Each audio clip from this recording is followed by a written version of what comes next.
Mics are on. Mics are on. And that was, I built before. He said the mics are on. Can you please be quiet and pay So it's attention? just like, shot. Alright, split on through. That's every meeting we have. We'll come and complain at the end. Oh, so people come here.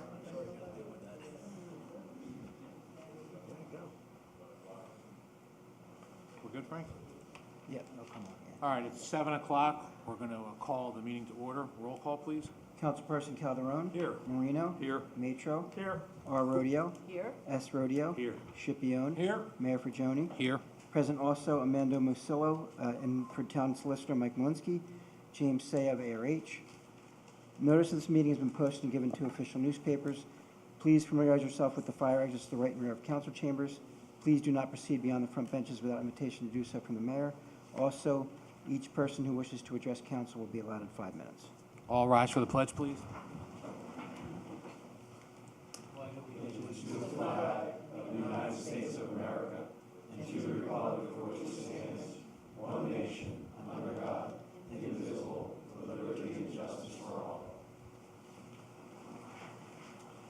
Before we get started, I just want to make a fast announcement.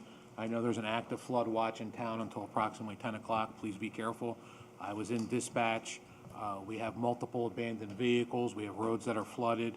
Looks like a partial roof collapse. Looks like a person may have been hit by lightning. We got traffic lights out, so the fire department, police are all out. Just, I don't want to say be patient, but we're certainly aware of what's going on. Just please be careful. Having said that, this is the first of 2 opportunities from the public to be heard. First opportunities for action items only, if anybody's interested.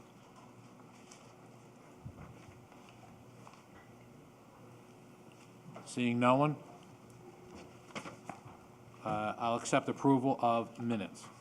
Motion, Mayor, approval of all minutes. Second. So Marino, Scipione, this is regular meeting, June 22nd, executive meeting, June 22nd, special meeting, June 29th. All those in favor? Aye. Opposed? Motion carried. We have a few presentations tonight, so we'll jump right into them. First presentation is to honor Bagliani's Market for all of their efforts and hard work. Ray, you want to jump in on that one? Thank you, Mayor. I have Randy and Paul come up here, please.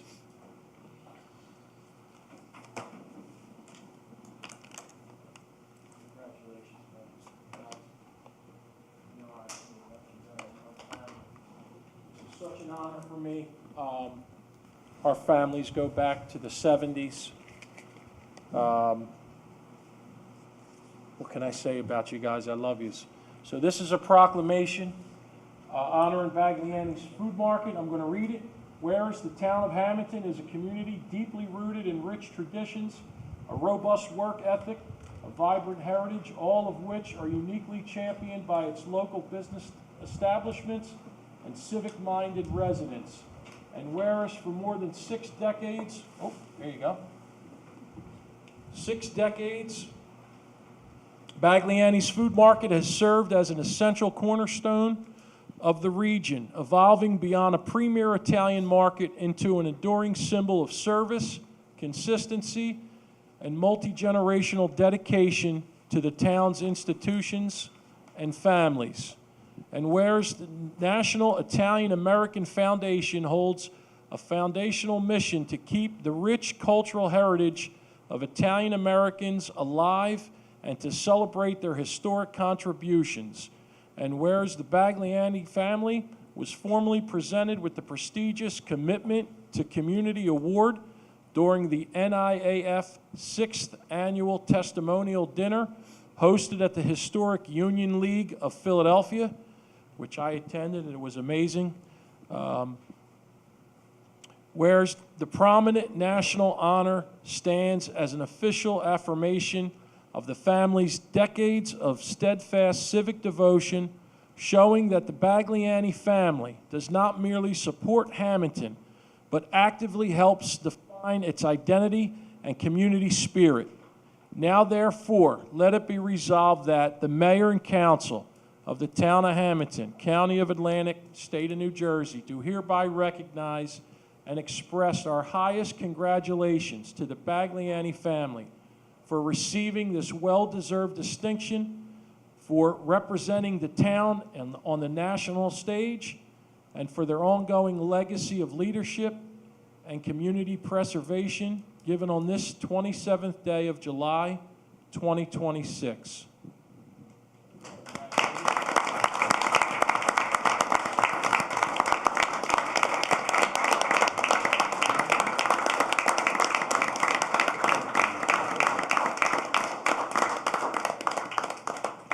So on behalf of my family, just to thank the community, all of our customers, generations worth of customers. I see many familiar faces all here. Employees, family, staff, everybody that's made it a part, and we just do what we do every day, get up and go to work. And it's a little out of our comfort zone, so thank you all. Right.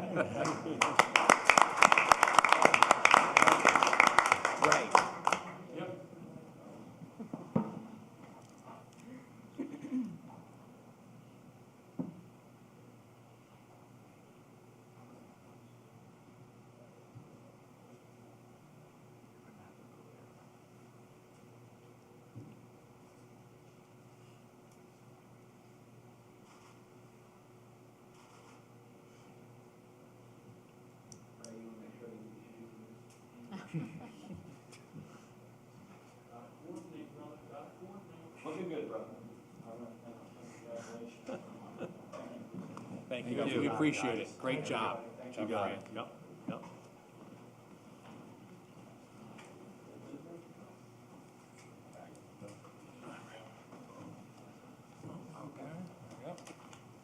Frank, is he on? All right.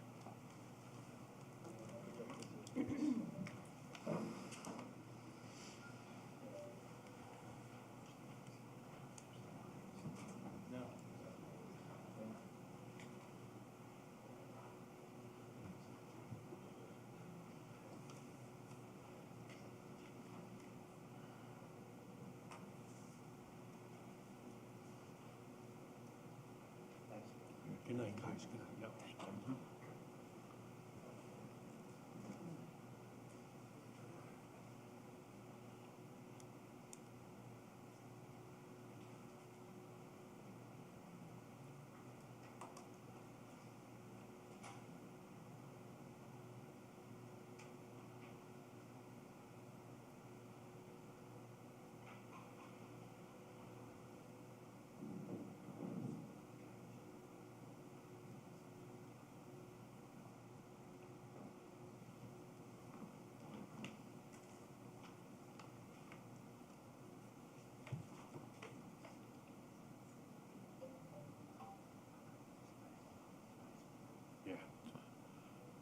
All right, so our second presentation is from Murphy Pipeline.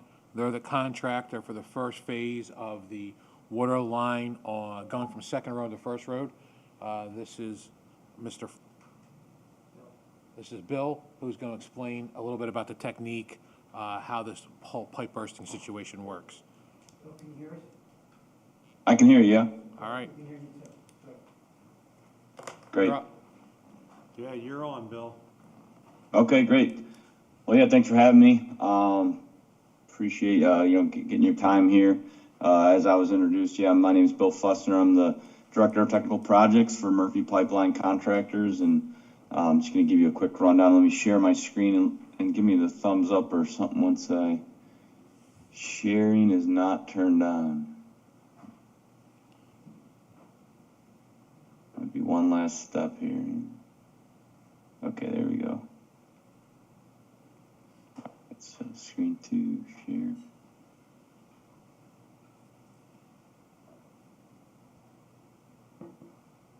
No. Should be sharing now if you guys can see it. Yeah, there it goes. Yep. Okay, great. All right, so just a quick touch on who Murphy is. Essentially, we're a trenchless contractor. That is all we focus on and all we do across the country. We've been in the business for almost 30 years now and rehab anything from 2-inch to 100-inch, depending on what technology we're using. In this case, we're focusing on pipe bursting because that's what we'll be doing for you all. Another thing is just the experience, right? So we're not just your everyday contractor. You know, we are very involved in the industry as a whole. So we get involved with case studies, white papers, ASTM standards, you know, helping AWWA, you know, in advancing the technology of the trenchless world, as well as, you know, winning awards throughout the country for the work that we do. So we're not just some contractor coming in and trying out pipe bursting in your community. This is all we do, and this is what we're the best at. So pipe bursting as a whole, for this picture, I'm just going to float on this picture for a second. So it really does show you exactly what it is, right? It's not rocket science, really. We're just digging 2 holes, and we're pulling pipe from one side to the other, right? The big factor here is that our hydraulic pull rigs that we own and operate, you know, put a lot of force and pull first a cutting blade, which will break that existing hose pipe, right? So that can be almost any material. In this case, the cast iron pipe is a very brittle material, and its failure mode is very brittle, and it'll essentially break up into little fragments. And then behind that, we're pulling an expander head. Now that expander head just opens up that cavity, further compacts that trench cavity as we pull it through. And then right behind that is the high density polyethylene that we're pulling through. So again, step 1 is, you know, digging the 2 pits, setting up our rig, and then we're sending rods through that existing hose pipe, right? Once those rods reach the other side, we attach the cutter head, expander head, and pipe string, and then pull that through your existing pipe.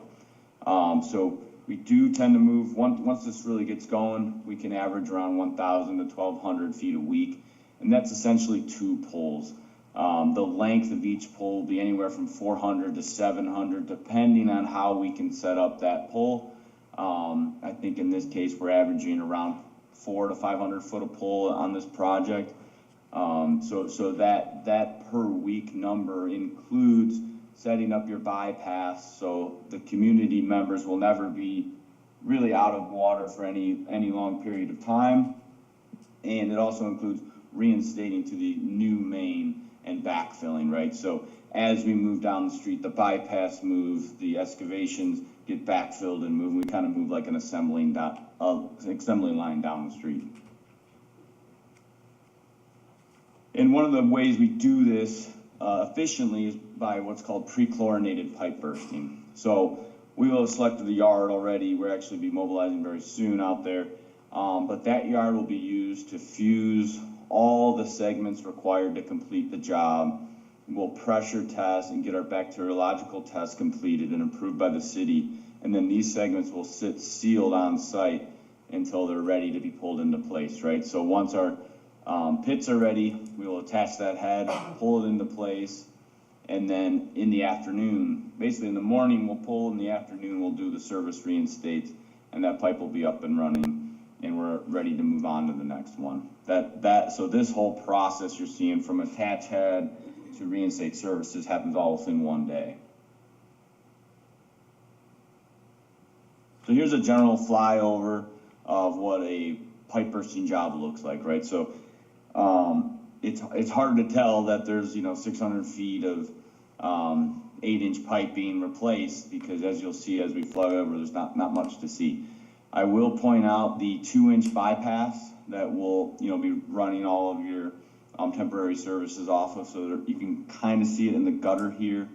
We have ramps and things to make it less impactful on the community, but you can even see some of the taps off of it as we fly over. But again, other than the poor soul who got the pit, no one else is really none the wiser that they're getting a new 8-inch water main. I think in this case we're doing a 6 to a 10-inch. This project that we're flying over was 6 to 8. So again, you have the insertion pit where the pipe string will be strung out for that, like I said, couple hours to pull it from A to B. But as we're going over, you're seeing a lot of driveways, you're seeing a lot of trees, you're seeing a lot of electrical utility poles. So all of those existing utilities that we would be really greatly concerned about as we're excavating the entire trench are really not a concern for this trenchless method that we're using. So you can see the pole pit is also very small. We just need enough room to get our pole rig in there. The power pack sits up top. That's what's powering this unit. And then all these individual rods are the things we launch and that connect together, and we pull out one at a time as this process takes place. So again, another quick look at what the yard could look like. You know, basically a crew out there fusing around the clock. You know, this fusion will only probably take a week or two to complete. But again, like a single string that would be ready, that could be ready in a couple hours, you know, to be pulled into place. So that part will move very quickly and be prepared to be pulled into place. Again, you can kind of see a little better picture of the rods going in, the excavation happening. But this is like typically what a street looks like, you know, that's getting, you know, pipe burst. You can already see the sod laid down. So again, we like to just keep it moving, keep it looking clean as we go. And really the footprint is very small, right? Like that's one of the benefits of this technology is that you can fit these in between, you know, a sidewalk. You can also select, you have a little leeway on where you're putting these. Obviously we have to replace hydrants, we have to replace T's. So there's gonna be an excavation at those locations. But we do have some flexibility if we're trying to put a pit, you know, to avoid, let's say that, you know, tree, that beloved tree or that brand new driveway that just got put in, right? We can shift our work a little bit based on the locations of these pull and launch pits. So and just to kind of show the cutter head at work, we got a nice video. This is a cast iron, I believe it's a 6-inch going up to an 8-inch.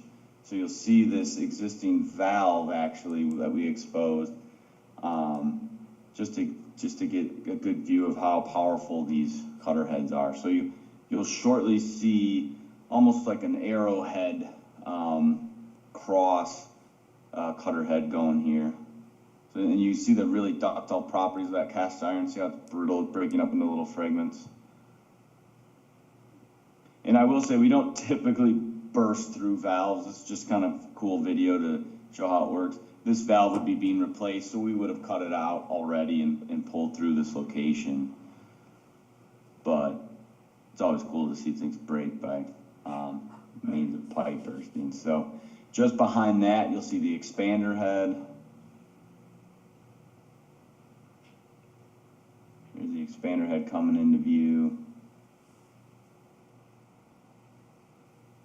And then just behind that is the HDPE that we're pulling behind it.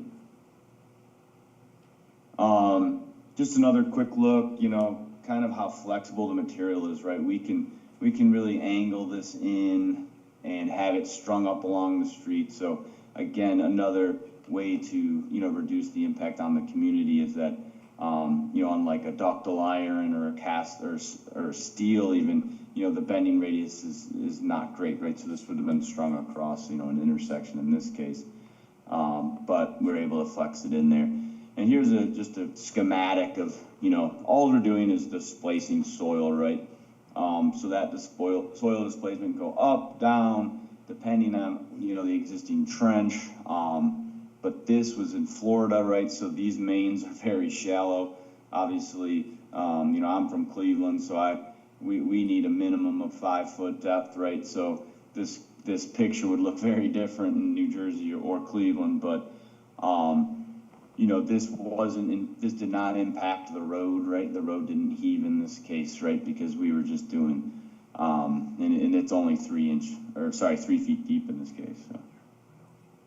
But again, we do all our own bypass. Some of these bypasses are for, you know, really large transmission mains. You know, all that you'll ever see out here is probably this really small, you know, 2-inch with these little ramps. So again, we do all our own mains just to make sure everyone has water at all times, right? No one's going to be out of water. So if something does go wrong, right, everyone's still on water. Just a shot of a case study. This is in Livonia, Michigan. Again, we were doing cast iron, very similar to this, going 6- and 8-inch mains.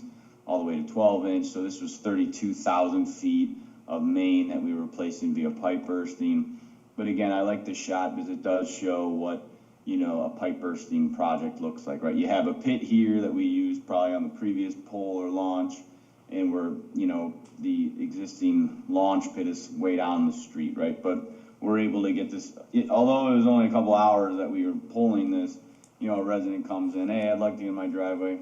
Okay, you know, we can get you in because of the flexible properties of HDPE. It's really the engineering value, you know, is that we're following the path of an existing utility, right? This path has been engineered and in place for years, right? So we know that there's no pipes going through it or anything, right? We're just following that existing path. So really reduces that time. And obviously we're going up the size, right? So, you know, there's been increasing demand in the town of Hammonton, and we can accommodate that by going from a 6-inch to a 10-inch pipe. So, and obviously we're, you know, increasing the life cost. HCP does have a design life of over 100 years. So it'll be in the ground, you know, well long after I'm dead, I know that. So, so the construction value, like I mentioned, is that 1,200 feet a week, right? That assembly line that once we get up and going and really start moving, you know, that's when the true benefits of pipe bursting start to come into play. And it's just less excavation, right? So picture, you know, a mile of trench, you know, that's a mile of material 5 feet deep that you need to excavate and put into trucks to take to a different site, right? So you have trucks going in and out of your site and sitting there for periods of time to receive said excavated material, and then coming back with material to backfill, right, and compaction, and you know, inspectors there to, you know, inspect the compaction densities, and just a whole lot of, you know, noise and you know, carbon output, and really just nonsense that you don't need to deal with when it comes to you know, this trenchless technology. So with that said, you know, that's all I got. Just wanted to run through what pipe bursting is, so when people are out there and they see pits, you know, intermittent throughout the road, that they know what we're up to and what we're doing. And if you have any other questions, or, you know, always feel free to, you know, stop out and talk to, you know, our project manager. Chin's really friendly and, you know, informative too out there. So he'll be out there all the time.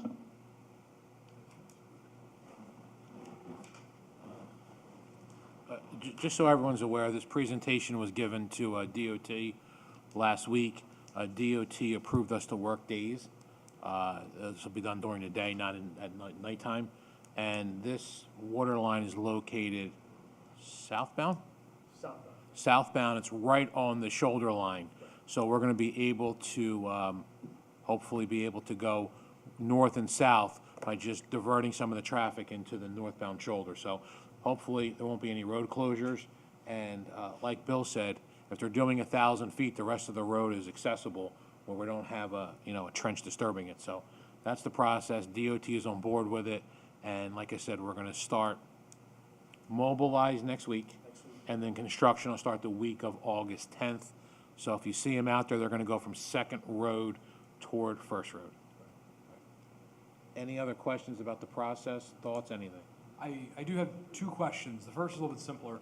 I know you had mentioned the yard to sort of prepare all of these lines and whatnot. Is that something that's happening sort of on site, or does that happen down in Florida and you guys just kind of bring everything up, or what's the location for that, I guess? So James, you know the exact location, right? If you're in the room. Right. So right now we're going to be placed on the, I forgot the name, but on 2nd Street, we're going to occupy a certain portion of the right-of-way. So Second Road, Second Road, sorry. the warehouse, the old Aon building, we're Yes. going to use the shoulder there to fuse the pipe. And the supplies will be stored at our 11th Street park. In the parking lot, they're going to use the old, the asphalt from the old hockey rink. So you're going to have pipe stored there, then it'll go to Second Road along the shoulder to be fused together. Their equipment, I believe, will be out on 11th Street also. Am I correct, Bill? Right, Yeah. right. So, just so everyone's aware, we gave them multiple locations. They picked the second road because of the length of it, so they could fuse the pipe in the shoulder. They have access to 11th Street, the park. We told them if they need the spot, they can go next to the water tower on Lincoln, and then the old,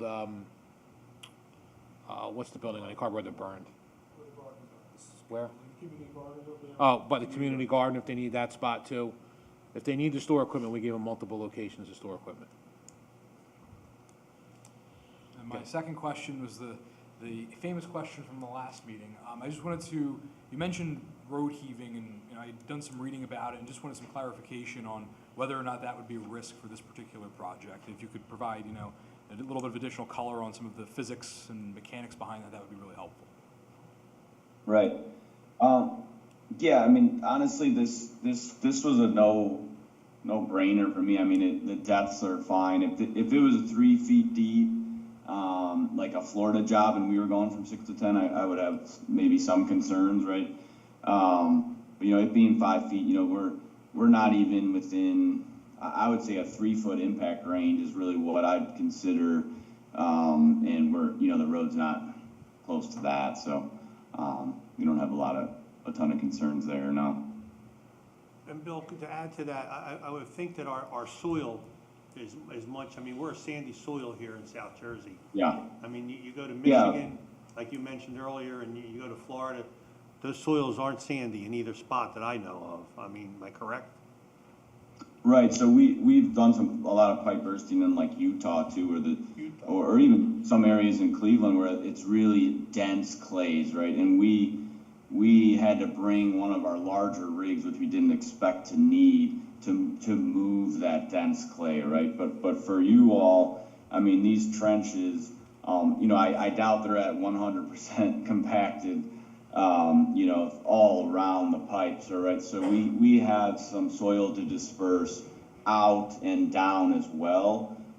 So that just eliminates the soil dispersion that's going up towards the road, right?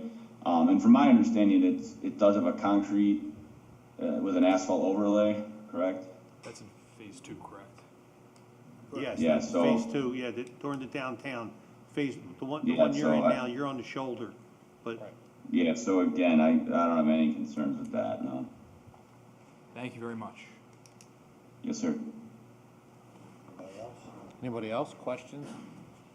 Answer my questions. Hey, you good? Yeah. You good, you sure? You good, JD? That's good. Now's the time. Anybody else? Now's the Questions? time to talk. Ray, you good? Okay. Thank you. Awesome. Thanks, Bill. Bill, thank Bill. you. Good luck. and Hey, we'll thanks see for you. having me, guys. Yep, Look see forward you to, next yes, sir, looking forward to the project, thank you. Yep, thank you.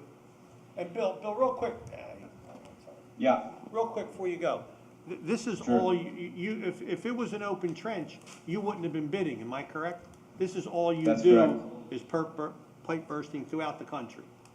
that's correct, we would not have bid this at all, we wouldn't have been on our radar. And it sounds to me, and I don't know why many companies, other companies don't do this, but that it seems to be here in the Northeast that they're the type of companies, that's all we have, is open trench, and that's where we didn't receive so many bids. I mean, there was nothing we could do about it.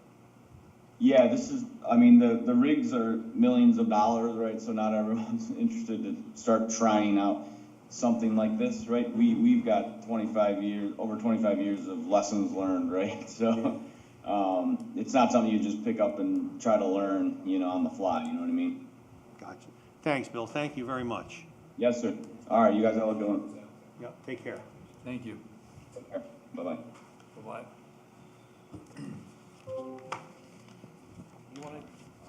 You wanna go? Is that okay? All right, well, here's what we're gonna do. We're having an issue at the sewer plant. We're taking on massive volumes of water right now into the plant. So Jim is gonna go over there. Jim, do you wanna go over there? You need your stuff? All right, so we're gonna excuse Jim to go and see what's going on out there. We're taking on, current number is 4.5 million gallons coming into the plant. So, it's not ideal. So, And we normally take in so people kind of understand what, $1 million, $1 million at a time. $1 million. So you just went So- 4 times more than what we're normally used to taking in. And I apologize for Like me being a this. little bit disjointed here, but, what's that?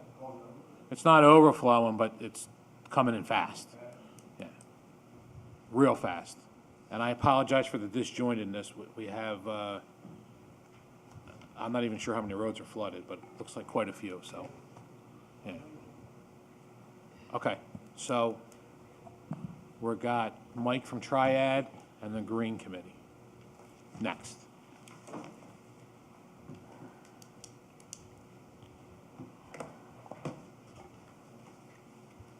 Thank you. Thanks, Mike. All right, thanks for having us. Quick presentation. Before we get to the presentation, I just want to go over a couple of the activities that the Green Committee's engaged in. We're having the local government energy audit, which is ongoing. I think they've been on site to most of the facilities. So we're just going to wait on their report and see what recommendations they have, and then they'll have some ideas on, financial options we can do for doing upgrades that they're going to suggest. In addition to this energy plan grant, we also submitted to Atlantic City Electric for a smaller $5,000 grant. So we're waiting to see about that. And then we did work on the rain garden at the library.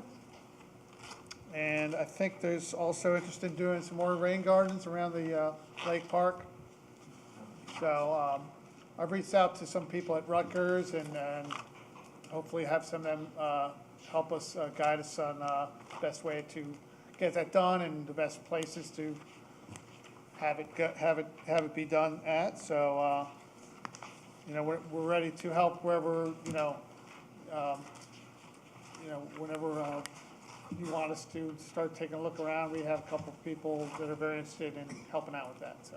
Great, thank you. And along with that local government energy audit, they're also going to be looking at street lighting. And so I think we mentioned there was interest in getting some lighting done around the park. Boyer specifically, yes. Boyer, yeah. Yeah. So maybe that could be roped in with some of that project there. I did look into some of those self-powered ones. So I do have a vendor and stuff like that. I did some investigation, and so, I'm all for that too. But the main reason we're here today, I'm really excited to be presenting the community energy plan. We first brought this project to your attention back in January of 2024. And with the help of Triad and Sustainable Jersey, and along with some feedback from Hammonton residents, we are able to complete this final plan being presented here today. After a few delays with the application process, we were awarded a $10,000 planning grant and began work on determining the best path forward for implementing an energy efficiency policy. Stakeholder meeting was held at the Canoe Club, which we discussed our options with our residents and other interested parties. Anthony Marino was there, and he expressed some interest in upgrading some of the lighting and stuff in the facilities, and so we talked about that, and so that's definitely in the plan. This helped us focus our efforts on specific initiatives to be pursued. And then with the help with everyone at Triad, we finalized this plan being presented today, and will be submitted to Sustainable Jersey for the approval. This plan will help our town on a path for a more energy efficient and sustainable future, will save the municipality on its operating costs, and create a healthier environment for our citizens. So I'll have Mike come up and talk about the plan that he wrote up for us. So thanks for your time. Thank you. Thank you, Tom. So as Tom mentioned, this program is run through the Board of Public Utilities, and this Sustainable Jersey's program is part of the New Jersey Clean Energy Program. And so it's a completely volunteer program for municipalities. As Tom mentioned, there's $10,000 in planning money. So that was the money that was used to formulate this plan. Unfortunately, I don't have a copy for everyone, but there are a couple extra copies for anybody that wants to check it out. And after this is adopted, council will have a resolution on the agenda later this evening where they're going to adopt this community energy plan, if they so choose. And once that is approved, this will be, the entirety of the plan will be presented on the Town of Hammonton website. So I'm just going to, real quick, in the interest of time, just go over the initiatives that are included in the community energy plan. So basically, there are 3 overarching strategies to the Town of Hammonton's plan. The town could have chosen from about 30 different initiatives. We got it down to about 11 or 12 initiatives. I think we ended up with 11. So the first strategy is to reduce energy consumption and emissions from the transportation sector. So this is all about electric vehicles. So there are 4 initiatives that have to do with electric vehicle usage. The first is to adopt supportive zoning and regulations for EV infrastructure. So this is the town making sure that you've got the regulations in place for individuals to be able to have electric vehicles in town and install their own chargers or take advantage of municipal charging. The second initiative is to train first responders on EVs and EVSE.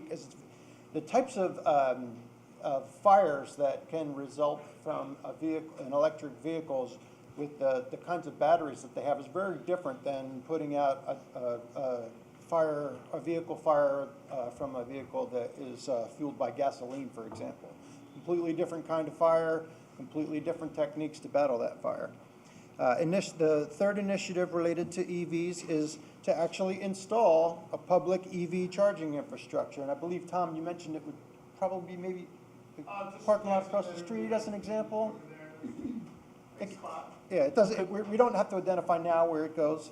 And then the final initiative related to EVs is community EV outreach. So there'd be somebody, a representative of the town, or of the installer of the EV infrastructure, but that there would be some community outreach element to make sure that they're making sure that the residents of the community know about the existence of the public charging infrastructure, how it works, and what some of your options are when you go to purchase your next vehicle to take advantage of electric vehicles. The second strategy is to accelerate deployment of renewable energy and distributed energy resources. So this is all about solar energy. So there are 5 initiatives related to solar. The town has proposed to adopt supporting zoning and permitting for private solar. So the town already has some regulations related to private solar. But we're going to, we have suggested in the plan that we have a more robust look at regulations relating to private solar. And then there's, as kind of an outgrowth of that, the town would post the solar permitting checklist on the town's website so that the people are, the residents are more aware of what's involved there. Again, training first responders on solar. Again, different kinds of fires, different methods of fighting those fires. And then the fourth initiative around solar is to support community solar as an outreach coordinator. So this again, and well, let me get to the last one. So host a community solar project on municipal property is the last initiative related to solar. So the town is working with a contractor that's going to put a solar field at the landfill. And so that is the hosting of the solar project on municipal property. And so the town or the contractor that is installing that solar is going to, again, reach out to the public, make sure that they all know what the programs are, what the discounted rates are for electricity coming from that solar option. And then finally, the third strategy is about maximizing energy efficiency and conservation and reduce peak demand. So this is all about again, energy efficiency. So the first initiative is to upgrade energy efficiency for municipal facilities, and the second one is to upgrade street lighting for energy efficient LED lighting. That last one is pretty self-explanatory, but on the first part of that, the upgrade, the energy efficiency, the town recently had a subcontractor for Atlantic City Electric come out to do a energy audit of the town's municipal buildings, including Town Hall. So what they do is they go through and they look into lighting, electricity usage, everything that has to do with the way that the town's buildings and facilities are operated from an energy consumption standpoint. And as a result of that energy audit, they're going to make numerous recommendations to the town. Keep in mind, this is a plan. And so we prepared this plan. The next step in the coming year will be to go out and seek funding for some of these initiatives to actually make them happen. So again, we took this money for this project to create the town's energy plan. That's what the $10,000 was used for, to create and formulate the plan. It's the next step now, after this is formulated, after council adopts or not the resolution to support the energy plan. Once that happens, it opens the door for future grant funding that would be unlocked in the coming year. So I want to thank the Green Committee for the great work that they did. Triad only prepared the report. They did all the legwork, so kudos to your team. I always said when people would harass the umpires at my kids' games, hey, these guys are volunteers. It's the same thing. These are volunteers are taking the time out of their evenings after they're done working their full-time jobs and putting in that extra effort because of their love for the town. So thank you to the Green Committee. And if you have any questions, Tom and I are both here to answer any questions you may have. Go ahead. I just want to thank you guys and the Green Committee in general for everything you did. I mean, it's a big effort, it's time consuming, and at the end of the day, it's going to reduce our electric bills. So I want to thank you. I had an opportunity to speak to everybody who's actually here. So I know it's very involved. So I just want to big thank you. I appreciate your time, and we're going to move forward here. I'm excited. You're not the only one. Thank you. So, we've been getting solicitations from Atlantic City Electric for building upgrades. Would all this fall into that now, possibly with these future grants? Yes. Okay. That's just the initiative related to the energy audit, is what that would be. Okay. And you'll find that there's probably definitely is a similar program from South Jersey Industries for gas usage. Okay. They'll come out and do an energy audit, boiler or whatever. Okay. Yeah, the street lights and that's another thing we're looking at, the lights in Water Street. Because they're not connected Yeah, to can you a guys stop utility, this? I'm not sure about. Tom, Yeah, can you step in the- yeah, if you don't mind, because at home, nobody could hear you then. Or just take We'll your- have to investigate, because if they're self-powering, they wouldn't be connected to utility, so we'll have to see what kind of Okay. funding would be involved with that. Might not be from Atlantic City Electric, obviously, but there's definitely lots of opportunities out there to find funding for things like that. So keep looking around, and I definitely have made some great contacts through this process that have helped me out finding these money, the grant money and funding. So Great. all right. Anybody else? You guys good on this side? Good on that side? Yep. All right, well, I also want to thank Tom and Amy for helping us with this. I know this is a massive undertaking, and thank Mike from Triad as well. Definitely, thank you. This will be a great initiative starting next year, looking for funding for this. So, thanks, All right, everyone, we keep you appreciate it. updated. Thank you. All right, thank you very much. Very much. All right, our final presentation of the evening is possible development, block 4108, lot 1, block 4109, lots 1, 2, and 3. This property is on the White Horse Pike, adjacent to Lakeview Drive, across the street. Exactly. Yep. Can everybody hear me? Do you want me to use the microphone? You're good, as long as you stay close to the, Yeah, because at home, the thing is at home. Looks like it's on, right? Yeah. So, good evening, Mayor, Council. Good evening.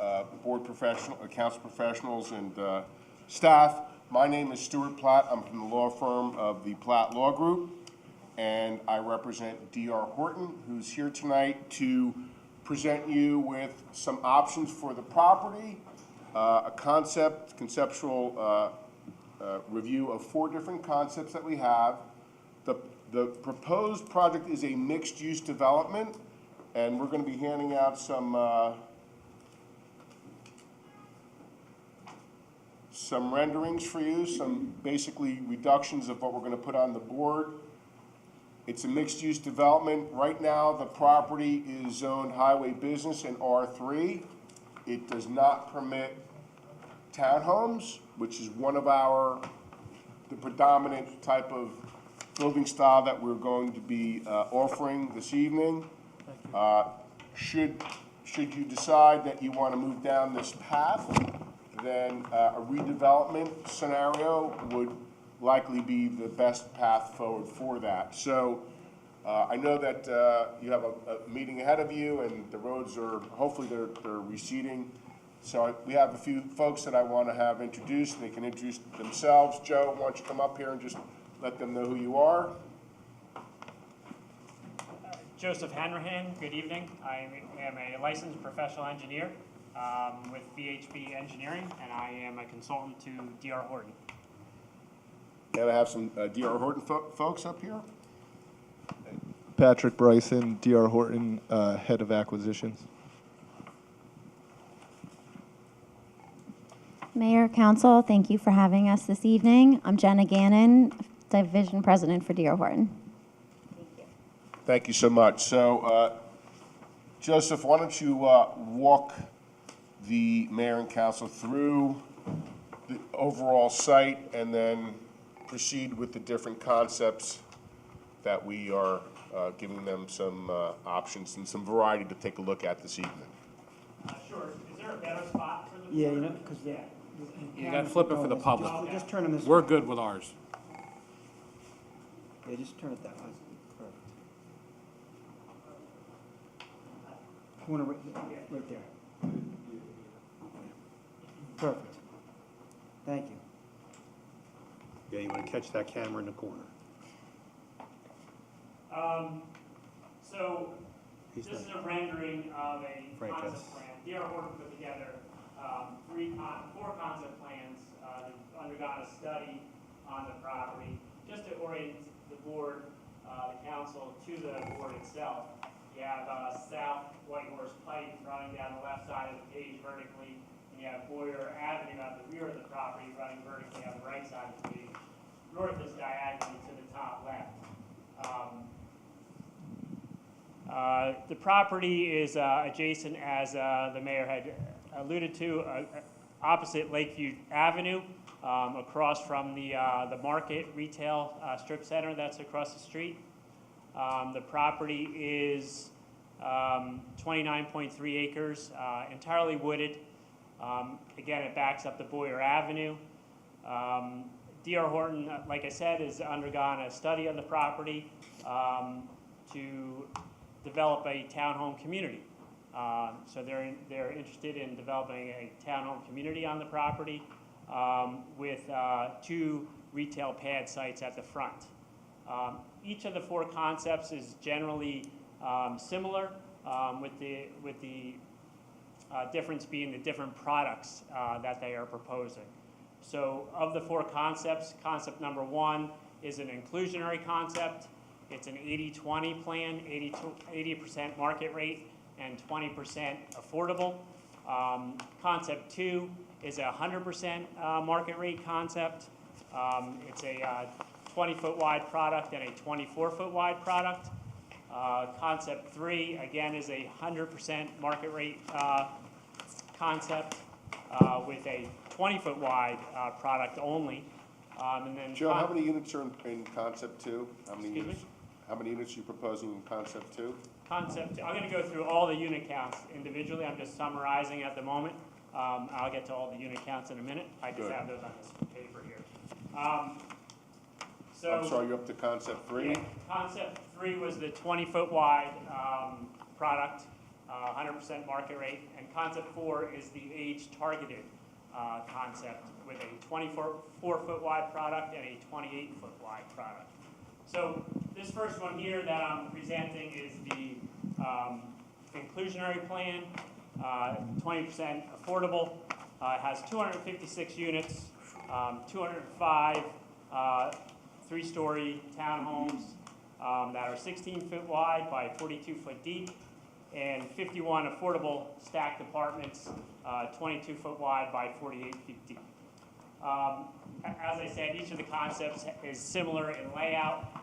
They have a full movement access drive at South Whitehorse Pike, and a full movement access drive at Boyer Avenue with a community drive throughout the property from front to back. So that's concept number 1, 256 total units, and you have the 2 retail pads at the front. This concept here generally has the most rooftops to support the retail pad sites at the front.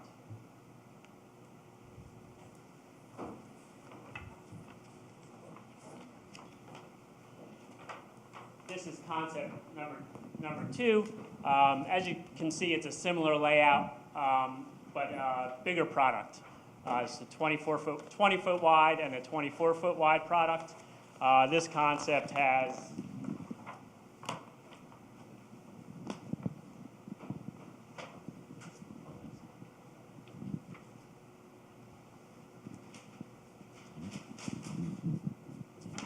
180 units. They're all 3-story. 68 24 by 36 foot product, 67 20 by 36 foot product, and 45 20 by 32 foot product. Again, similar layout, full access movement drives at South Whitehorse Pike and Boyer Avenue to the rear. You'll see that wooded area at the top of the page, at the center of the property. That is, we anticipate some wetlands in that area, and there's a 150-foot buffer around that wetlands. That's where you see that wooded area there. The property right now, I forgot to mention, is split between 2 zones. You have the BH zone, the HB zone, the highway business zone at the front along South Whitehorse Pike, and the R3 zone at the rear. So that the back half is R3 residential zone. Moving on to the third concept.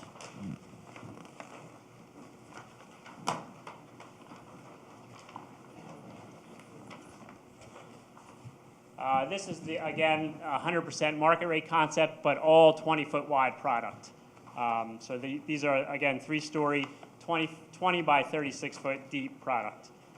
And then the concept number 4 is the age targeted.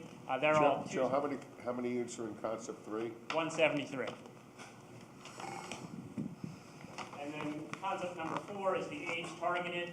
This is the 2-story product, wider product.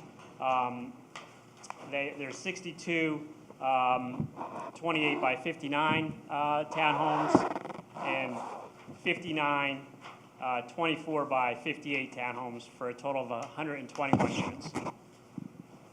In concept 4, that's age restricted? It's age targeted, so basically meant to 2-story, more friendly to the age restricted community.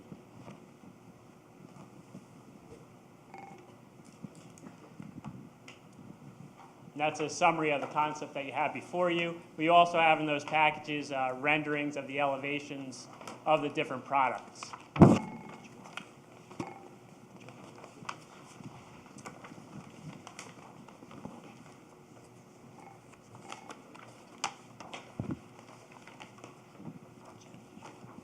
Why don't you go through the products real quickly? So this is the 20-foot wide product, a 3-story 20-foot wide product, market rate. You have the front elevation at the bottom, the rear elevation at the top with the side elevation next to it. And then D.R. Horton will get into more of the details of the architectural features of this product, of all the products. Is that titled 6-unit building? Yes, it is. That's correct. The next page has no title to it. It's the three-story product. This is the 24-foot wide product. So that's that one. And then the last two are the age-targeted products. You have the first one is the 24-foot wide age-targeted product, 2-story.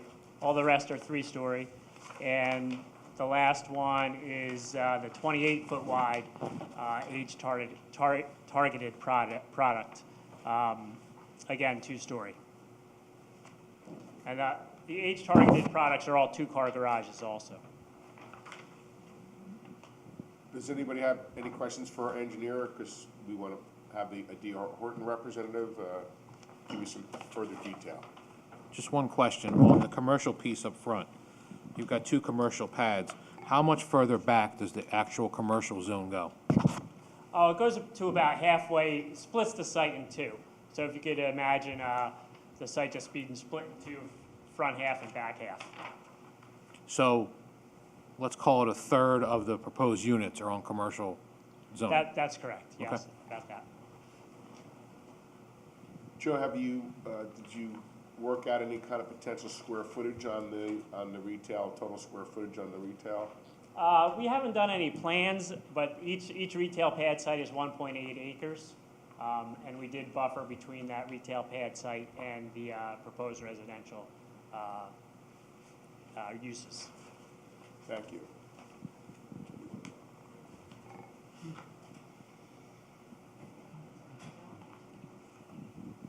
Good evening. I just wanted to say, not only do I work for D.R. Horton, but I also live in the town. And when I first moved here about 16 years ago, and I met some of the neighbors, I had folks that were starting off and having families. And then sure enough, 2 doors down, I realized that their parents also lived 2 doors down. And then we didn't stop there. We realized it's 3 generations, and their grandparents lived 6 doors down from there. So really what I realized is it's a town where folks want to stay, they grew up, and they want a place to live and raise their kids here as well.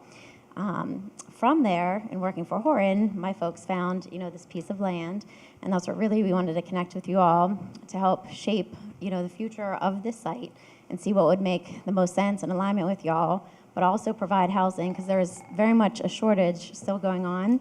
And talking to folks these days, sometimes it's very difficult to find a home and for an affordable price.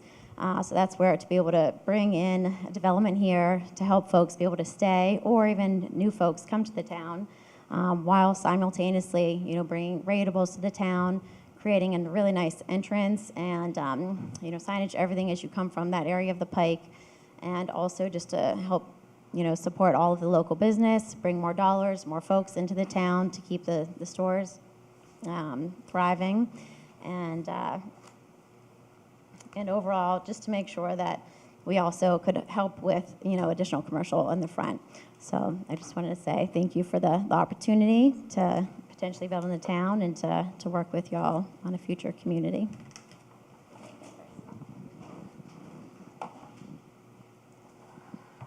Mayor, council, how's it going? So just to kind of elaborate on what you're seeing in terms of the product, the reason why we have a 20-foot, 3-story product is because it's what's going in on the other side of town, right? And that product is kind of an entry-level buyer product. It's good for the first, the next generation of people coming to stay in there. I mean, I live in a 100-year-old single-family home. It isn't the best when it's your first home. So, getting people in there that can actually find something that people can afford that's new, that they're not, fixing the roof every 10 years and whatnot. But, and then the other products you'll see are the 24 and 28 foot master down. They're called master down because the master bedroom is on the first floor. This is great for a 55 plus and older buyer because it's, an age targeted product. They can have the kids in the loft, their grandkids in the loft, and then they can, of course, live on the first floor with ever having to go upstairs if necessary. So both of these products are products that we pride ourselves on. They're very good products. Everybody, there's always good feedback. So just to kind of elaborate, does anybody have any questions on the product or the layouts? So the master's down on Yeah, so on the age targeted, it's a what else master is down. there behind the garage? Is it So behind the garage, you would have your kitchen, your pantry, you would have a full bathroom. You would have a full bathroom, master bedroom, and then upstairs you would have a half bath or full bath, and then another bedroom or just two. bedrooms upstairs, but there's living room space and everything? on There's that? a living room. There's a living room. So as you'd come in, there's 2-car garage, and then you'd go into your kitchen. Then it'd be living room, and then on the left or right would be your master bedroom, and then it would go into a full bath and pantry. Yeah, for age Or restricted, it closet. would have to have, Yeah. the accommodation downstairs for high. Yeah. We do this product in 55 plus communities. It's very well received.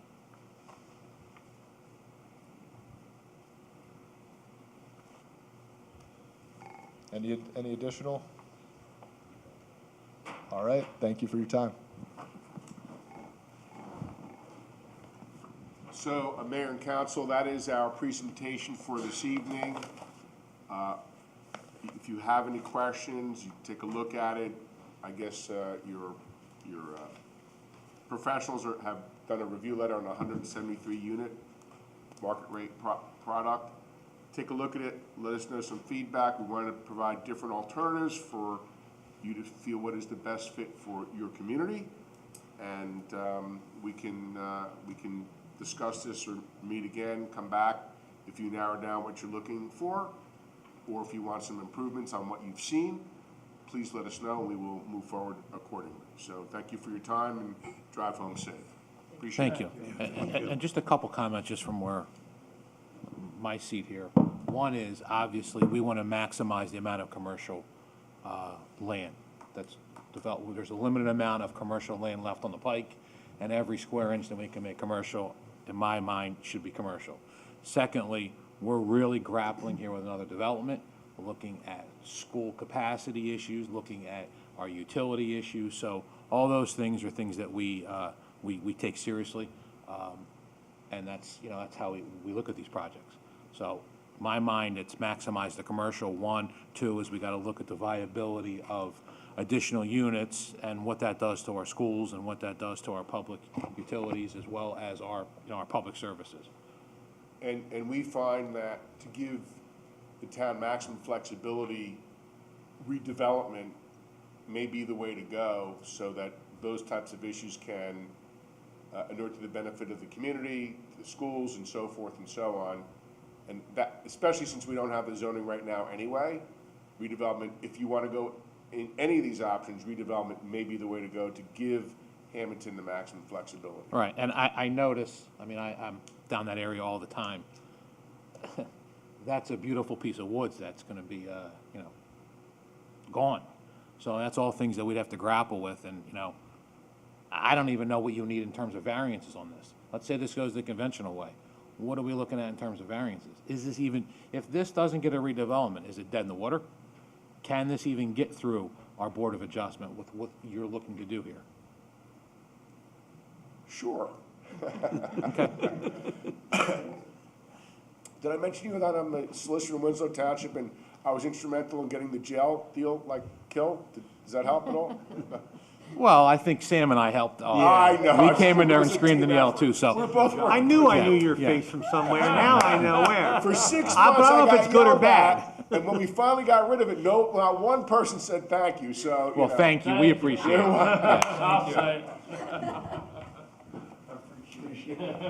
All right, well, thank you very much, we guys appreciate your time, thank thank you. All right, it is now, we're going to dispense with the regular order of business, we're going to start the meeting. If we could pick up the pace a little bit here. We'll start with committee reports, admin, and Councilman Marino. Thank you, Mayor. Yep. The main thing tonight is The tax bills were mailed out this week, and there was an extension to August 31st. We're going to conduct interviews this Wednesday for 2 part-time violation clerks in the court office. And the air conditioning unit in the building here required attention, so we repaired the chillers, and that work is complete. And that ends my report, Mayor. Thank you, Mr. Marino. We'll go to the B&I and Councilwoman Rodeo. Thank you. Regarding Main Street, we have business updates. We have Bell on Bellevue Cafe coming. We have Cream Cafe, which was originally Casciano's. And we have a restaurant that we still do not know what type of restaurant it will be, but it will be Adonatas. And D'Amico Travel, I would assume, is moving into Hammonton. Good. Yeah. And we are currently renovating the Bellevue Bagel Cafe. So far, Main Street has awarded more than $17,000 in grants to downtown businesses and property owners, and they expect this number to grow. So far in 2025, they've awarded $42,000 in grant funding, and that is to improve their signage and their facade. Couldn't say that word right. But recent signed grant recipients are the Silver Wing Tattoo, Makers Handmade, The Nest, Marinelli Funeral Home, and Sage and Stories Tea House. And what to look out for is Touch a Truck on August the 16th. And that concludes my report. Thank you, Councilwoman Rodeo. We'll go to Quality of Life and Councilman Calderon, please. Thank you, Mayor. This past Friday, I attended the Hammonton Arts Center's 30th anniversary celebration. We presented them with a proclamation on behalf of Mayor and Council, on behalf of the town, to congratulate them on their 30 years here in Hammonton and recognize their role in supporting our local arts community. The Social Services Committee met several weeks ago. Councilman Rodeo was in attendance as well. We discussed care packages and other programs to help those in need here in Hammonton. We had representation from various civic organizations, and we'll meet again towards the end of August. Just a reminder, the Veterans Monument name collection, if you wish to be included or have a loved one that wishes to be included, is still underway. The town is now actively seeking donations for the monument. Checks can be made out to and mailed to the American Legion Post 186. Every donation, of course, is appreciated and helps. Several months ago, we sent a letter to the County Executive, Dennis Levinson, regarding roadway improvements on county roads here in Hammonton. We received a response from him, which digs into several different roads here in town, which were included in that original list. It looks like there are 2 roads that are slated to potentially be milled and paved in 2026. So I believe we will be reaching out for more clarity on that, specifically Chew Road from Route 54 to the Camden County line and Central Avenue. That concludes my report, Mayor. Thank you very much. We'll move on to education and Councilman Scipione, please. Thank you. Free summer meals for children. The Hammonton Public Schools are pleased to offer free summer meals to all children 18 years and younger through the Summer Seamless Option Program. How it works, meal pickup schedule is Monday and Wednesday, 9 a.m. to 11 a.m., July 6th through August 12th at the Warren E. Soy Elementary School, 601 North 4th Street. You'll receive the following. On Monday, you'll have two days of meals for Monday and Tuesday. On Wednesday, you will receive 3 days of meals for Wednesday, Thursday, and Friday. Meals are available at no cost. Once again, to children 18 years or younger. Parents or guardians may pick up meals on behalf of their children during the scheduled pickup times. Weekly menus will be posted on the Hammonton Public Schools website throughout the summer. We encourage all families to participate and take advantage of this free summer meal program. For additional information, please contact the Hammonton Public Schools Food Service Department at 609-567-7000, extension 1166. Summer credit completion has wrapped up at the middle school and the high school. At the Bellevue this week, we welcome the extended school year kids and the teachers. Over 50 kids attended. We gave them the history of the building, showed them around, and then served them ice cream and lemonade, and it was a great time. Kids really enjoyed it. This is from John Lyon, School Board President. While summer's in full swing, the school hasn't slowed down here. Staff has been working hard to prepare for the start of next year. Extended school year program and the migrant education program are both underway, providing valuable learning opportunities for students throughout the summer. Athletic teams and marching band have also been hard at work practicing in preparation for the fall season.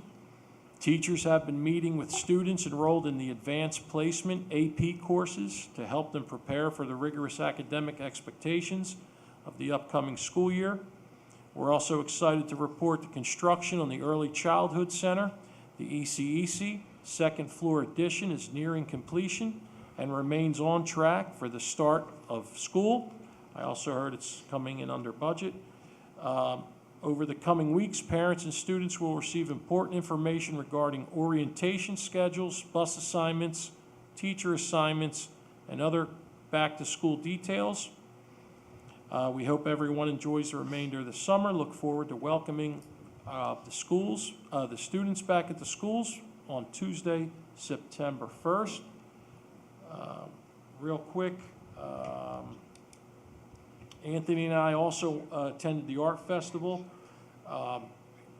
Anthony purchased an original painting that's out for framing that he will be donating to Town Hall. So we'll see that next month. It's like I said, getting framed right now. And also on Thursday, I'll be presenting Allies in Caring a check for $10,000 at our regular meeting for the Hispanic Heritage Month celebration that we're going to have on September 18th. The donation was made possible by the Robert Capaferri Foundation. So we're happy to do that, and that's my report. Thank you, Mr. Scipione. We'll move on to Public Works and Council, Deputy Mayor Sam Rodeo. Thank you, Mayor. We have one action item. We have a couple, but I'm going to do the one to Green Acres at the Lake Park. I'm going to leave that on with Mr. Say with ARH to tell us about all that. And then there's another one also with Public Works that I'll let Mr. Zuber talk to everyone about that. The main thing I want to talk about, actually, everyone knows what's going on outside. I want to say we're getting emails and texts as we're talking. Things are very much improving. Our supervisor for Highway Department, the Police Department, the Fire Department, a lot of the issues are starting to get back to normal. Main streets like Bellevue Avenue that flooded are coming down. Everything's getting a lot better. There's still some hot spots, but I will say since the past hour, I guess it's been or so, that hasn't rained. Things have gotten a lot better, and I know Mr. Matro just came from our sewer department. I'll leave that up to him to speak about that, the amount of water that it was taken in. But I must say, I think our people, our police, our highway department, the fire department especially, out there doing a great job. And from what these texts all are showing me, that things are getting much, much better. So that's where we're at there, Mayor. That's kind of my report. Like I said, I'll let Mr. Zuber and I'll let Mr. ARH over there, James, take care of the action items. Thank you, Mayor. That's my report. Appreciate it. Mr. Matro, are you okay? You want to jump in for a sec? Yeah. Oh, water and sewer? Originally, tonight I was going to talk about precipitation was so low, they were 8 inches, but that's off the table now. So anyway, I ran out we had a call, we went to the sewer plant. They were taking in about 4.5 million gallons of water at that point, and that maxes out the plant. But they did take some preventive actions this morning. They were doing some cleaning of some drains and all, which really helped out. So everything's good there. When I left there, we're down to 3.8 million gallons, a little under that. So it's steadily dropping. They think it's going to be fine tonight. They're going to still be there most of the night, open and closing valves and keeping things moving. So they did a good job, and they were Great. ready. Being prepared was the best thing. Yeah. We had real live action tonight, Sam. Oh, yeah. Real live action at the meeting. You just sometimes need a little help from pedestrian, actually from vehicles. That's right. Stay home maybe for an hour Good. instead of trying to drive through 5 feet of water, you know? And, sorry, one other thing, I was gonna let everyone know, we're doing a emergency resolution tonight for the well 4. We had well 4 go down at one point. We had to call in someone to come fix it when they came to look at it. We had to rework the whole well. So it's about a $78,000 repair, give or take a little more. And that's going well, so we're back online there too. So we're in good shape right now. Good? Yep. Thank you, Mr. Matro. And just to jump on Mr. Matro said, we get daily weather forecasts from WeatherWorks. It's a company we subscribe to, so the Department of Public Works gets them, utility guys get them, and police get them. So they did say this morning we had a potential for heavy, heavy rain. So I'm glad that we're using the weather reports and actually, preparing. It changed my whole report tonight. All right, real quick on law and order. Chief Friel had a family engagement. He couldn't be here. A couple quick things. One is we're hiring an officer tonight. That replaces an officer who retired in July. We're going to honor that officer, O'Neill, in August with a plaque for retirement, but that keeps our count up. We've net 3 new officers for the year. Hired 4, lost 1, so we still netted 3 new officers so far for the year. And I also just wanted to thank, on behalf of the chief, the police department and the fire department for all their hard work and effort during the week of the July 3rd and July 4th. It was hotter than hot, and we had police, they did fantastic work, so did our fire department, and then the week of the 16th, same thing. We had a couple hot days in there, and they were, without our police and fire department, we would have never been able to pull those events off. So I want to personally thank them, I appreciate it, and that wraps up law and order. We'll move to the engineer's report, and Mr. Saya, please. Sure. Good evening, everybody. As what Deputy Mayor said, I do have 2 action items for tonight. First action item on my list here would be for the Route 54 Water Main Replacement Project Phase 2. Phase 2 is for from Central Avenue to First Road. This is the second phase of the original Route 54 project. The request here is for assisting the H2 loans process with DEP. ARH is going to perform some reports, compliances, some review comments to be addressed by DEP. We did this exercise before with Phase 1. Hopefully we did learn a lot from Phase 1. I know it took a little bit of time, but there was a learning curve there.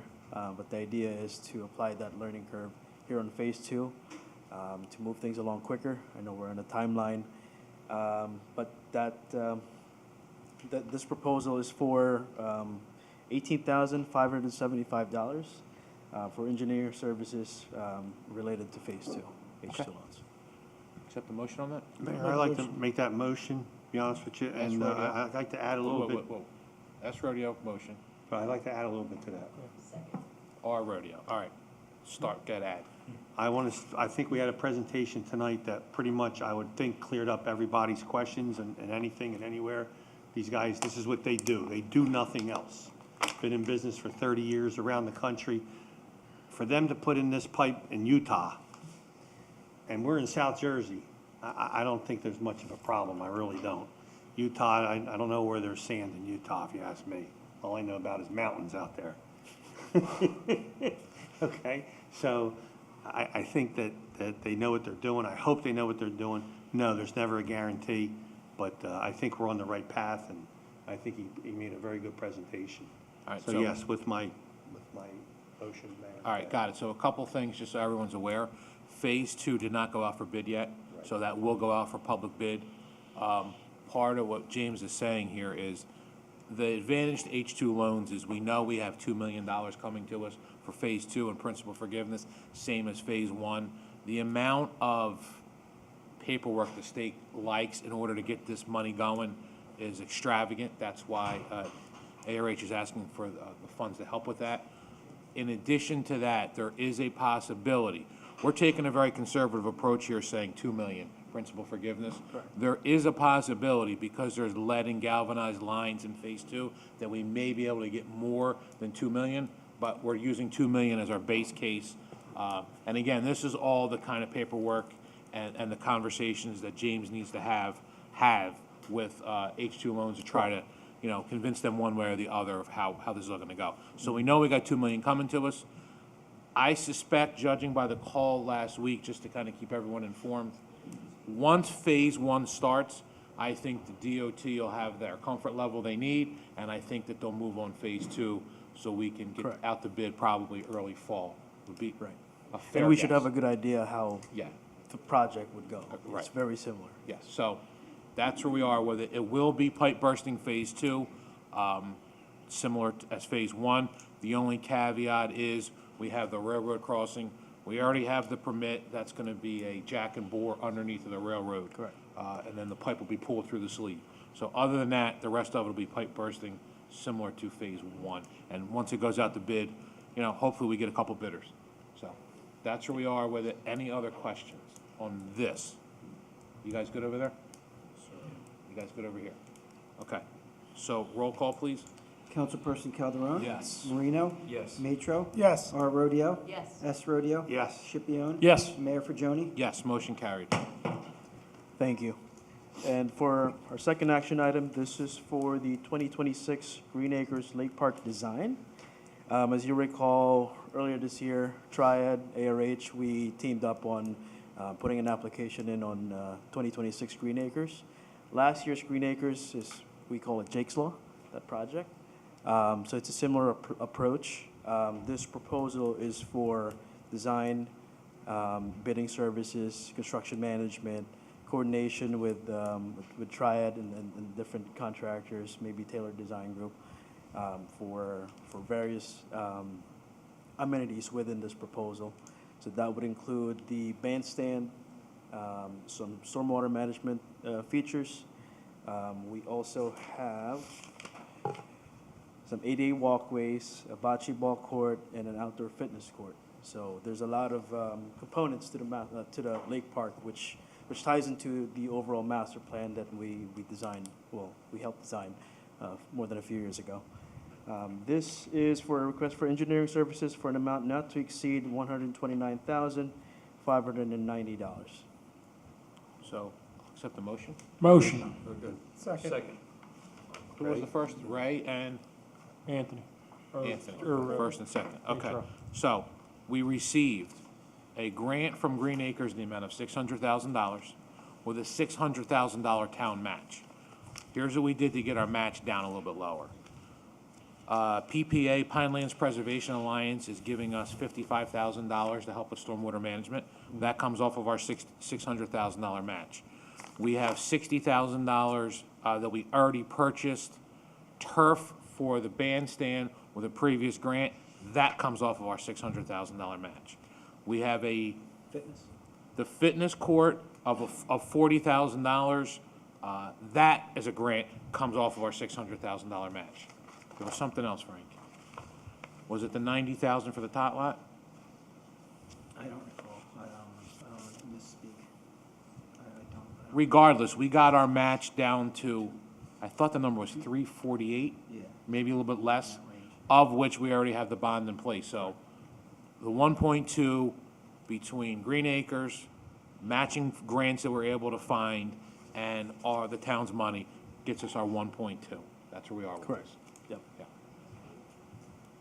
Stormwater is the best down. I can't believe that we're the old, which it's fine, we have the scoreboard now on the Hawk building, but we're the old Metrovic sign, and the Metrovic sign is now at the Hawk Park. It looks great down there and all, but there is a retention pond that needs to go there. That's stormwater management today, and it's just nothing you could do about it. And Yep. I believe, James, there's 8 of them I around mean, the if, park? if you looked at the presentation from earlier with D.R. Horton, I Yeah. think that counted like 14 stormwater management basins. Mhm. So it's not unheard of. It's just the rules that we're playing. Yep. That's what we deal with to make the lake what we want it to be. Yeah. Other discussion on this side? You guys good on this side? Roll call, please. Councilperson Calderon. Yes. Marino. Yes. Matro. Yes. R. Rodeo. Yes. S. Rodeo. Yes. Shipion. Yes. Mayor Fagioni. Yes, motion carried. Thank you, and just for a brief update on Phase 1 of Route 54, I know we mentioned we're gonna mobilize the week of the 3rd, August 3, which is next Monday. They will start work the following week. Right now, we're preparing, we're doing our best, making sure all the permits are good, DOT's happy, everybody's happy. Hopefully the presentation helps answer a lot of questions tonight. If you guys have any other questions, feel free to ask them. There's a lot of items here, so. Yeah, there's a lot going on at our Public Works meetings that we're rolling out. Anybody have any questions? Thank you. You're welcome. Do we have a solicitor report tonight? No. Okay. A couple quick things, Mayor report. Number one is Weymouth Road Bridge. We're still waiting on a date or a plan from, you have County Road, you have New Jersey Transit Bridge, but the state's doing the work. So we're still waiting on an answer as to when this bridge is gonna be rehab, fixed, torn down, whatever they're gonna do. So we still don't have an answer on that. We're working through it. The bridge will be fixed, it won't be torn down. They said that in the meeting. Okay, so the bridge will be fixed. The bridge will be fixed. We told them to tear it down. We did. But they're not. Okay.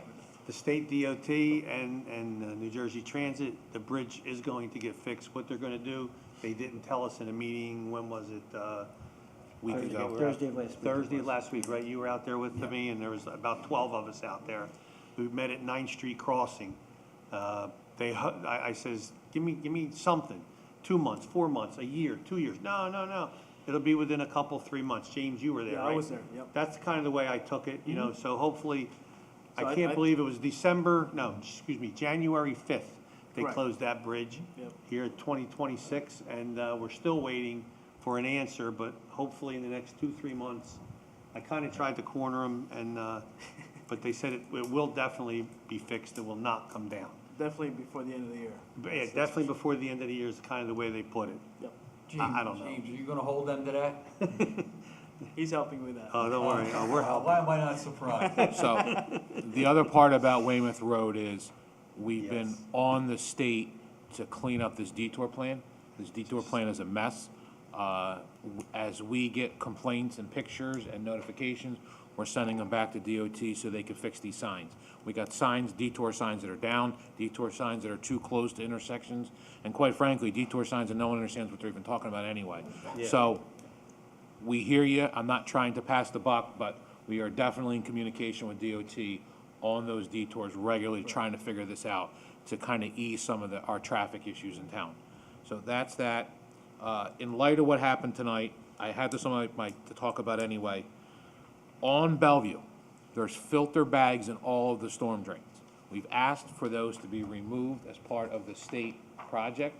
We're getting pushed back because soil conservation wants the filter bags in place until the construction's done. But in light of all the flooding tonight, we're gonna take another run at this, because I'm not saying it's gonna be perfect, but if we can get them filter bags off, I think the water will move a little bit quicker than it's doing. So we have pictures, Public Works is out there, and we're gonna try to see if we can convince the DOT to get those filter bags off to allow for proper, or at least some better drainage while the project's going on. Yeah, I mean, I live in one of the bad spots, right off of Bellevue and 4th Street. It floods. We're used to it. We live there. We put up with it. Mr. Gazette over there, same way, has just moved into the neighborhood. And it's just part of it, but it's ridiculous right now. And it is, these bags are a making it problem, worse. making it worse. But I already talked to my wife. The water's going down. Everybody's going to survive. We're all going to live. And we'll move on for another day, you know, and a neighbor the same way. So, but what are you going to do when it comes down the way it come down tonight? There's nothing, you see it on the news every night, somewhere in the country or somewhere around in our area, it happens. And everybody just got to slow it down a little bit, and we'll get through it. Deputy, I'd like to add on that one. I did attend the DOT meeting, utility meeting last week, Thursday. Their resident engineer did show me some photos that they were cleaning those filters. But I told them, you know, maybe give you guys a heads up when they're gonna do that. But they're doing their best to clean those out a day or two before a heavy rainstorm, but the amount of rain that we get in the span of 1 or 2 hours, it's Yeah, it was a killer phenomenal. tonight, yeah, So yeah. regardless if you clean it or not, there's a high chance that it's gonna flood. Yeah. There was water collected in places that never collects. Yeah, I agree. Yeah, it's unbelievable. I've never seen it. Yeah. All right, so a couple of last things. I'm just trying to take things that people call about. It looks like we might have some actual headway with this bike path. It's been stalled for years. I'm hoping that we're gonna have a call this week with Transit. Mr. Rodeo was out there, James was out there, they were on site. I think we got somewhat of a plan that we can make work here to actually get this bike path constructed and completed and get it to the park where it belongs. So more to come on that. I thought it was kind of positive that morning on that also, that they left, I think, we'll see, but it was more of a positive than a negative note to where we'll be able to get that accomplished. Okay.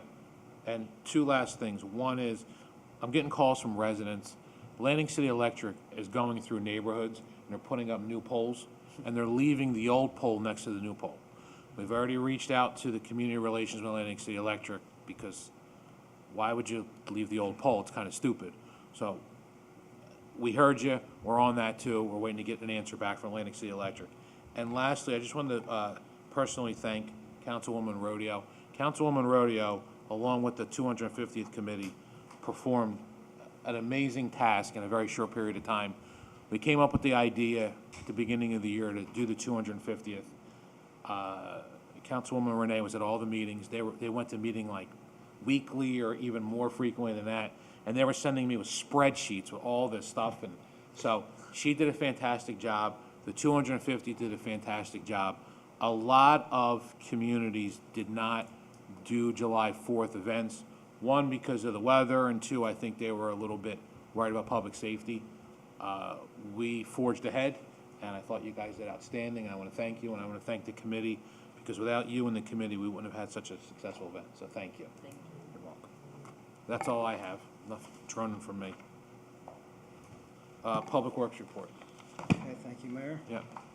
Just an update on the airport fuel tank. Installation is scheduled for the week of August 5th.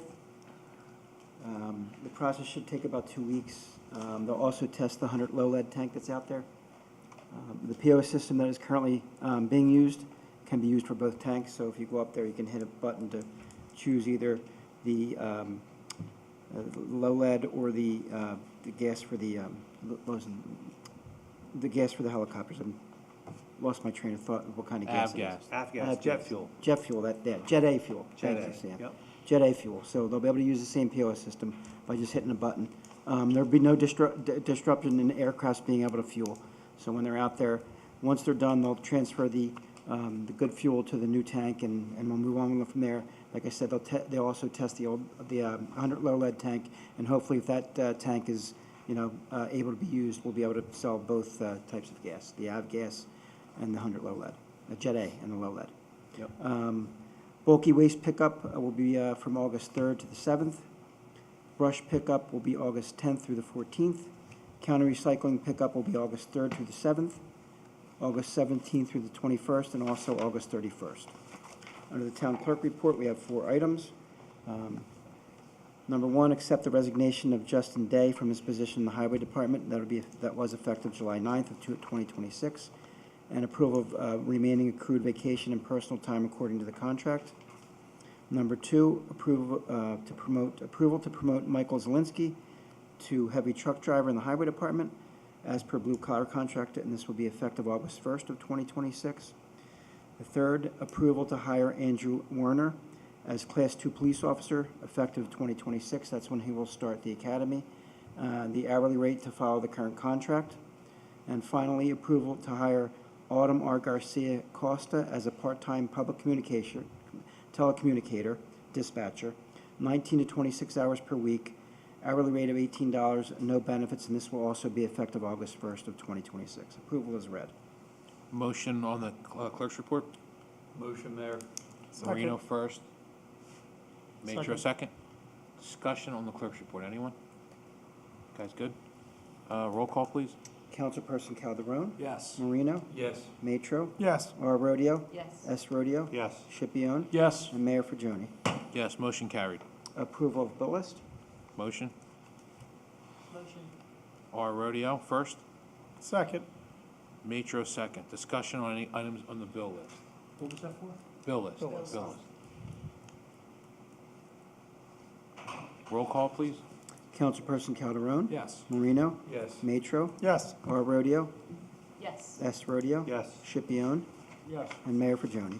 Yes, motion carries. And new business, we have resolutions. We have Resolution 117. This is approval to extend due date for the third quarter property taxes, as Councilman Marino had mentioned. It's extended to August 31st. If not paid by August 31st, the interest will accrue back to August 1st. Resolution 118, approval of tax, water, and sewer refunds.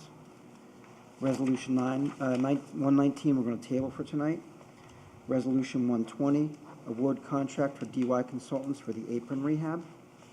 Resolution 121, approved state contract for installation of the Jet A fuel tank. It's a Spark Contractors, and it's for an amount to not to exceed $255,585.07.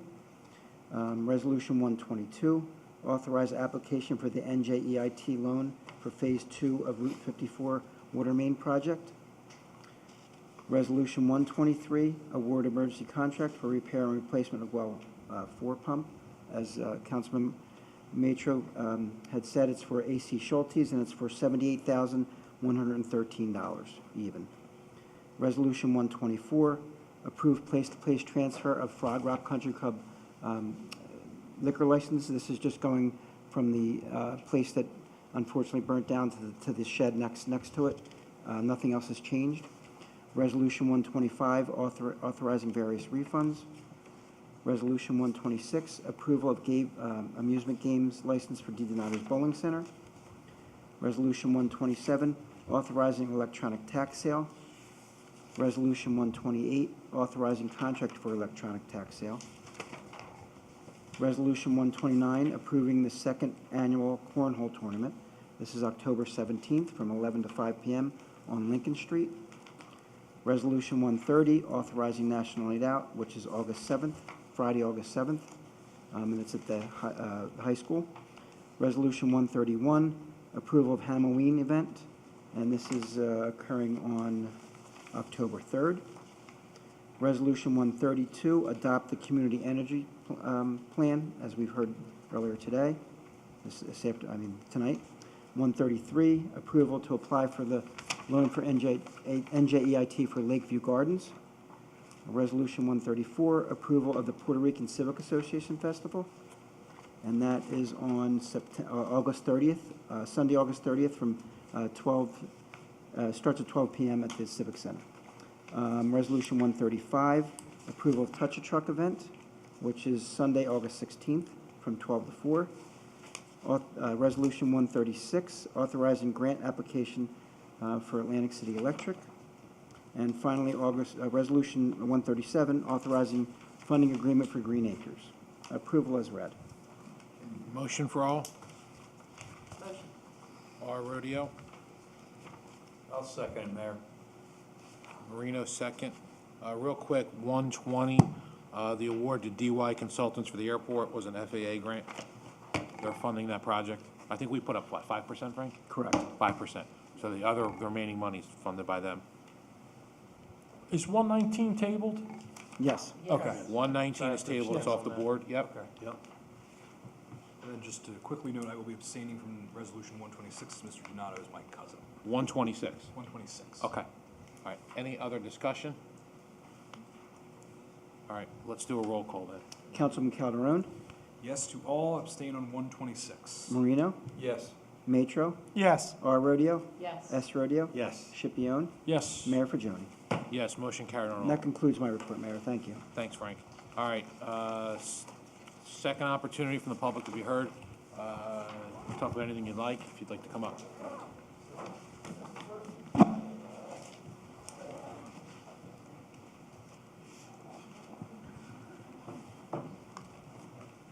Just state your name and address for the record, please. Yeah, my name is Daniel Brewy, 616 West Orchard Street. I'm here to get the issue of Scarpelli parking on the road between First Road, Monroe Avenue, Orchard Street, east side. Now, the last time we were here, we had a discussion, you were going to review it again, but since then, I have spoken with one of the owner, Adam, so I thought I would come tonight and share some things. The parking, it continues to park along the east side of the street, from Monroe, from Orchard, could go possibly down to Monroe most of the time. And I've had to call a few times to have them move the cars they park right in front, close to the driveway. And there is a state ordinance that says any parking between 5 feet of any entrance has to be 5 feet away. So, I'm sorry. So to jump back real quick, did you receive the emails? I did. You did receive the emails, the pictures of the streets? Okay, so you have received them.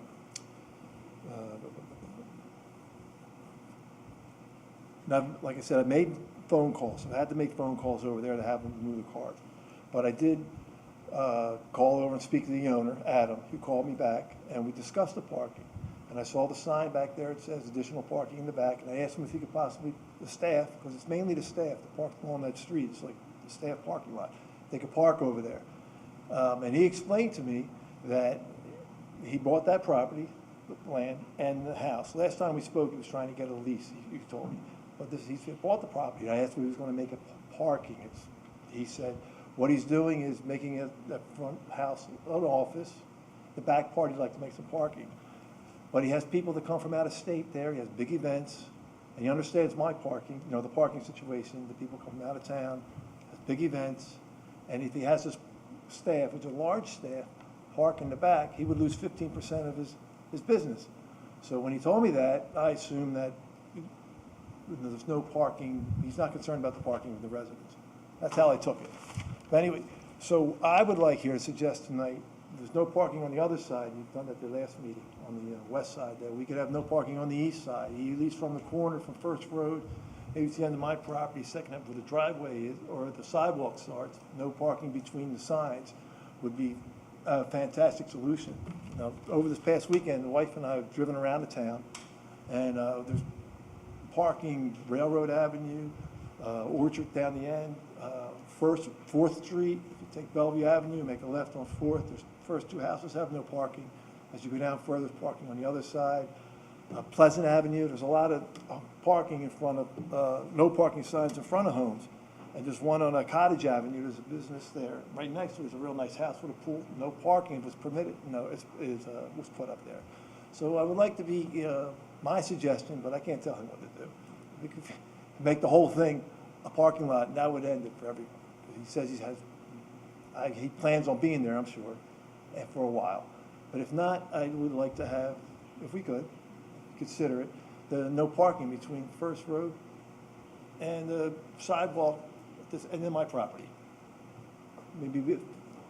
So I believe when we had this conversation a couple of months ago, to the best of my knowledge, there's no public streets in town that have no parking on both sides.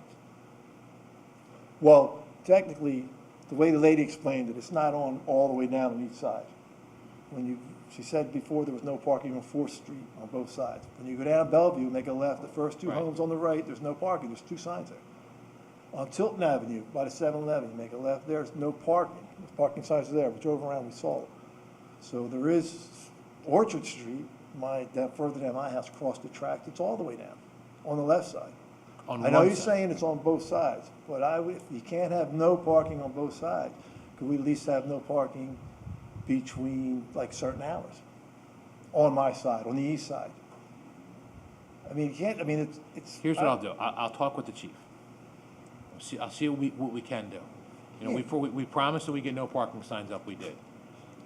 Well, on the other side, and I was all right with that for now, because it was, you said if you had to revisit it. Correct, so you had to go months. let me see what our options are, if we could do any further no parking. Well, it has to be something, because you can't have I have to park my car out on the street now, just keep the driveway open, and I can't keep calling over. I don't want to keep calling over there and say, can you guys come move your car? Well, what I was going to suggest is, I will talk with the chief.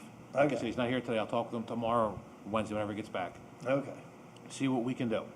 And then, I have your email, I think your phone number's in your email. Yes. All right, I'll contact you. If we have to go over there and go see the rodeos, we'll go, they're all very nice people. We'll see Well, if we I'm sure can they figure are, something but- out here. Yeah, right. Somehow. So I mentioned the bank they can close, they're allowed to park there after hours. On the weekend, they close. 1 o'clock, the bank closes on Saturday. They don't open at 4. Saturday and Sunday, and it's empty. Okay. Yeah, but, okay. And then can I revisit this again after? Yes. Because, You'll hear from me. all right, thank you. Have a good night. Thank you. Thank you.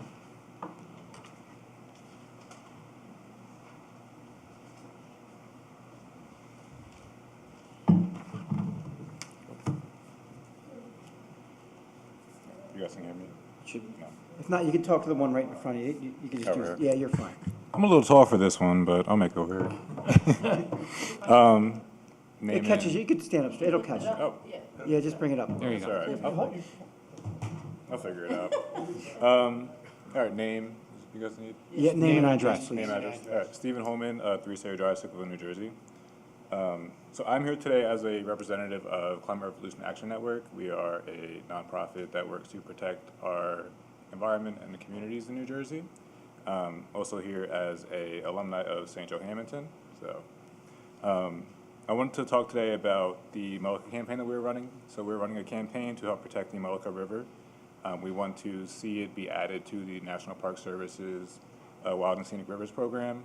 I believe we may have contacted the mayor or council about this previously already.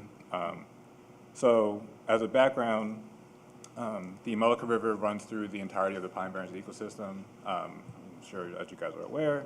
It's free flowing, it's pristine, it helps kind of protect the environment, helps protect the natural resources. Being an alumni of St. Joe, I know how important the natural environment in Pine Barrens is to our local farmers and communities. So what we are looking to do is get the Mullica River added to the National Park Service, similarly to how the Great Harbor River is added to the National Park Service.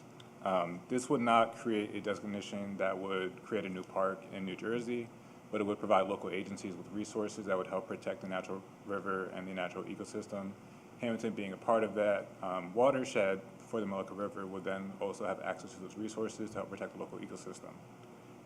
So what we have today is an example of a resolution that the municipality could pass in order to show support for the designation that we're looking to seek or looking to see get designated. Passing municipal resolutions would help in this kind of tumultuous process that you have to go through in order to get the designation. As part of the process, you need local support. So passing local municipal resolutions kind of helps get that support. So me and my friends have some other resolutions that we can pass around if you guys want to look at it, or we can email you guys later. But I just wanted to kind of put that on your radar today. I believe we have a copy of the resolution, Yes, right? we have a copy of the resolution. I've been working, Amy Menzel, who's here this evening with the Green Committee, she had reached out about this previously. So we appreciate the additional information, the presentation. I believe we'll most likely consider this at the August meeting. Yeah, that's what we'll do. We want to have our attorney review it. Okay. And if we have to tweak, the resolution, so be it. We'll probably take it up in August. All right, cool. Sounds good. Thank you, appreciate I it. notice you're wearing a Sixers hat. Yeah. That's a, Yeah. I still can't believe it. Listen, 6ers and 7. That's right. All right. I love it. Anyone else from the public like to be heard on anything at all?